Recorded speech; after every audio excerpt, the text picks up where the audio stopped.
Nabi Isa adalah seorang nabi penting dalam Islam dan merupakan bagian dari Ulul Azmi. Di dalam Al-Quran, beliau disebut Isa bin Maryam atau Isa Al-Masih. Ia ditahbiskan menjadi nabi pada tahun 29 Masehi dan bertugas berdakwah kepada Bani Israel di Palestina. Nabi Isa masih hidup sampai sekarang karena Nabi Isa diselamatkan oleh Allah Subhanahu wa Ta'ala ketika orang-orang kafir mengejarnya untuk menangkapnya. Saat ditangkap, ternyata yang ditangkap orang-orang kafir itu adalah Yudas Iskariot, salah satu muridnya yang mengkhianatinya dengan membuat wajahnya mirip Nabi Isa. Allah Subhanahu wa Ta'ala mengangkat Nabi Isa ke langit kedua atas kuasanya dan akan diturunkan kembali ke bumi sebelum hari kiamat untuk melanjutkan risalah Rasulullah Shallallahu Alaihi Wasallam. Soal Nabi Isa masih hidup hingga saat ini dijelaskan dalam Al-Quran Surat An-Nisa ayat 157. Dan karena ucapan mereka, sesungguhnya kami telah membunuh Al-Masih, Isa putra Maryam, Rasul Allah, padahal mereka tidak membunuhnya dan tidak pula menyalibnya, tetapi yang mereka bunuh ialah orang yang diserupakan dengan Isa bagi mereka. Sesungguhnya orang-orang yang berselisih paham tentang pembunuhan Isa benar-benar dalam keraguan-raguan tentang yang dibunuh itu. Mereka tidak mempunyai keyakinan tentang siapa yang dibunuh itu, kecuali mengikuti persangkaan belaka. Mereka tidak pula yakin bahwa yang mereka bunuh itu adalah Isa. Quran Surat An-Nisa 157. Hanya Allah Subhanahu wa Ta'ala yang mengetahui keberadaan Nabi Isa alaihissalam, namun para ulama telah menyepakati Nabi Isa alaihissalam belum meninggal dan akan diturunkan kembali sebelum hari kiamat.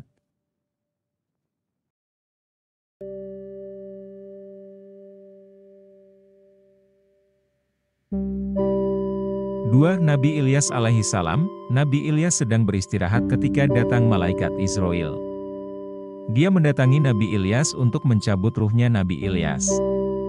Namun Nabi Ilyas sangat sedih karena setelah meninggal ia tidak lagi dapat mengingat dan mengagungkan Allah.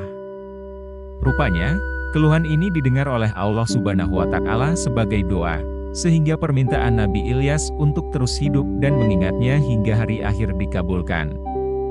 Allah Subhanahu wa Ta'ala berfirman, biarkan dia, Ilyas, tinggal di taman untuk berbisik dan mengeluh dan mengingat aku sampai hari terakhir. Makna taman bukan sekedar taman berupa sebidang tanah yang di atasnya banyak terdapat pohon atau bunga, melainkan sebuah kerajaan yang dihuni oleh makhluk gaib yang disebut kerajaan Rijalul Gaib. Alam ini sejajar dengan kita untuk durasi yang sama, hanya saja penghuninya tidak ada habisnya. Berkat perpindahan ini, sampai sekarang Nabi Ilyas masih hidup di dunia paralel ini.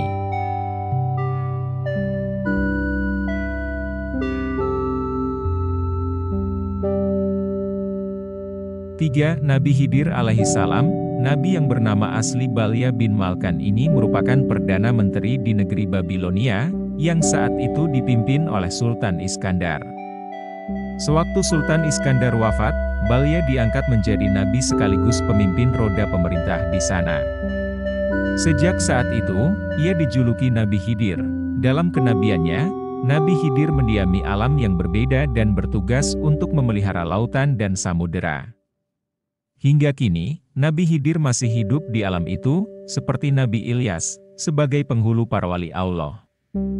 Beberapa wali dibayat oleh Nabi Khidir untuk menjalankan tugas dakwah di alam dunia. Pada saat Raja Dzulkarnain hidup di tahun 322 sebelum Masehi, berjalan di atas bumi menuju tepi bumi didampingi dengan malaikat Rofail. Dalam perjalanannya tersebut Raja Dzulkarnain bertanya kepada malaikat Rofail, "Wahai malaikat Rofail, ceritakan kepadaku tentang ibadah para malaikat di langit."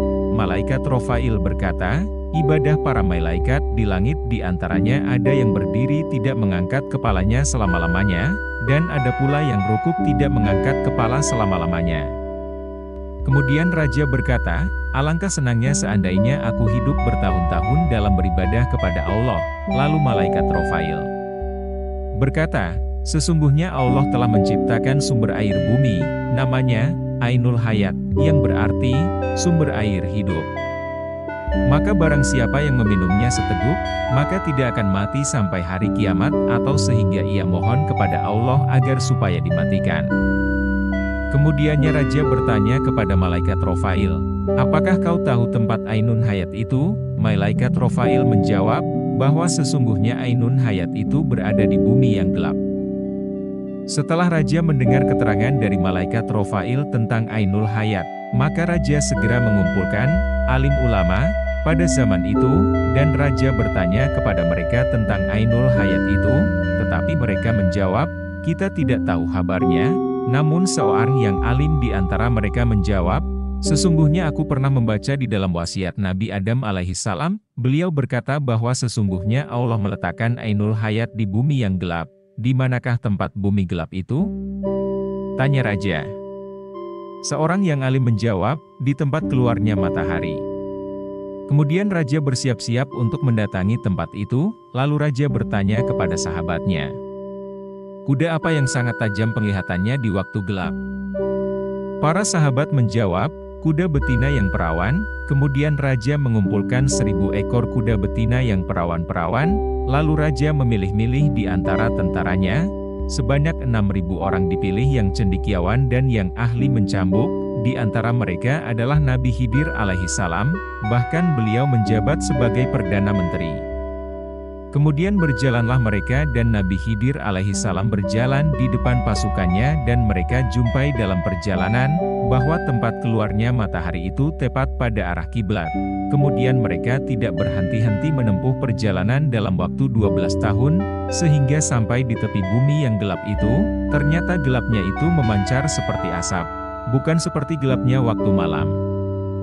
Kemudian seorang yang sangat cendekiawan mencegah raja masuk ke tempat gelap itu dan tentara-tentaranya, berkata ia kepada raja, wahai raja, sesungguhnya raja-raja yang terdahulu tidak ada yang masuk tempat yang gelap ini karena tempat yang gelap ini berbahaya.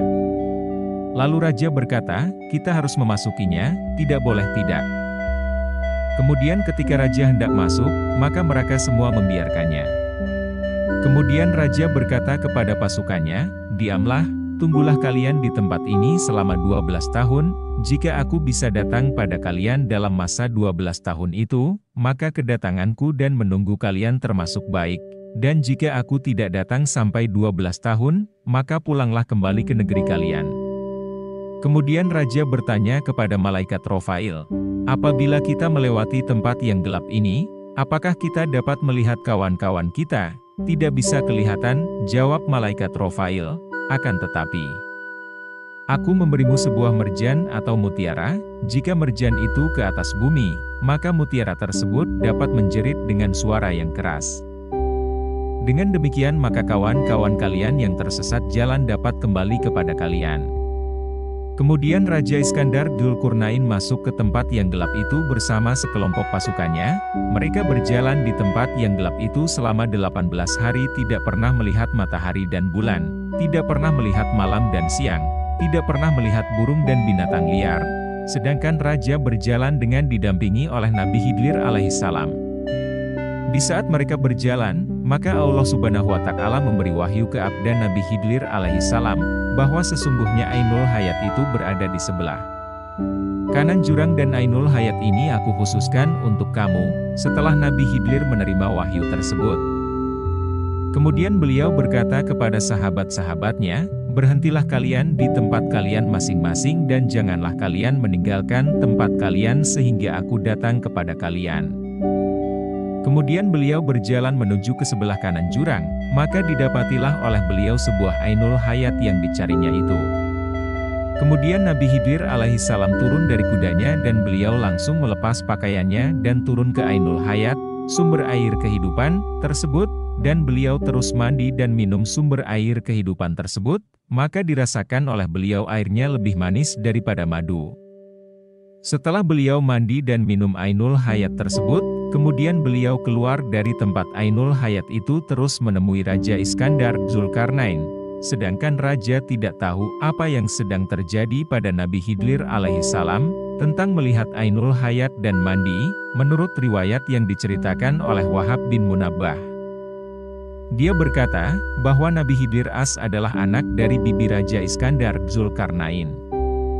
Dan Raja Iskandar Dzulkarnain keliling di dalam tempat yang gelap itu selama 40 hari. Tiba-tiba tampak oleh Raja sinar seperti kilat.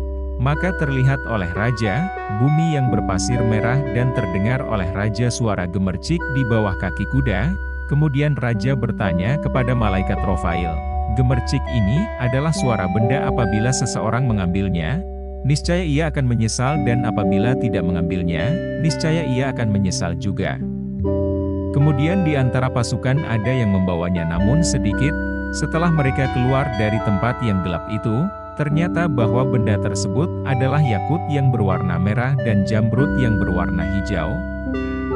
Maka menyesal pasukan yang mengambil itu karena mengambilnya hanya sedikit, demikianlah pula pasukan yang tidak mengambilnya, bahkan lebih menyesal. Diriwayatkan oleh HTST Salabi dari Iman Ali radhiyallahu anhu.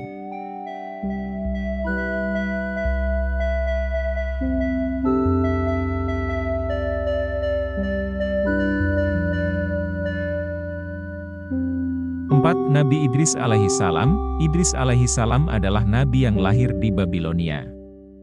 Menurut Aifasyah dalam buku Kisah dan Mukjizat 25 Nabi dan Rasul, beliau merupakan keturunan ke-6 Adam alaihissalam dan merupakan nabi kedua yang wajib diimani umat Islam. Idris dikenal sebagai sosok yang pandai dan tekun dalam belajar. Ia memiliki banyak keahlian, di antaranya baca tulis, membangun rumah, menjahit, menguasai 72 bahasa, hingga ahli dalam ilmu perbintangan. Beliau juga dikenal sebagai sosok orang yang memuliakan tamu. Pada suatu hari, Israil sang malaikat pencabut nyawa datang. Awalnya, Idris tak mengetahui identitas tamu tersebut. Setelah keduanya berjalan-jalan selama 4 hari, Idris menemukan keanehan dan bertanya tentang identitasnya. Setelah mengetahui identitas tamu yang mendatanginya itu, beliau mengajukan beberapa permintaan dan yang pertama adalah dicabut nyawanya, lalu dihidupkan kembali. Setelah dihidupkan kembali, Idris meminta kepada Israil untuk melihat neraka. Setelah diizinkan oleh Allah untuk melihat neraka jahanam, Idris meminta melihat surga.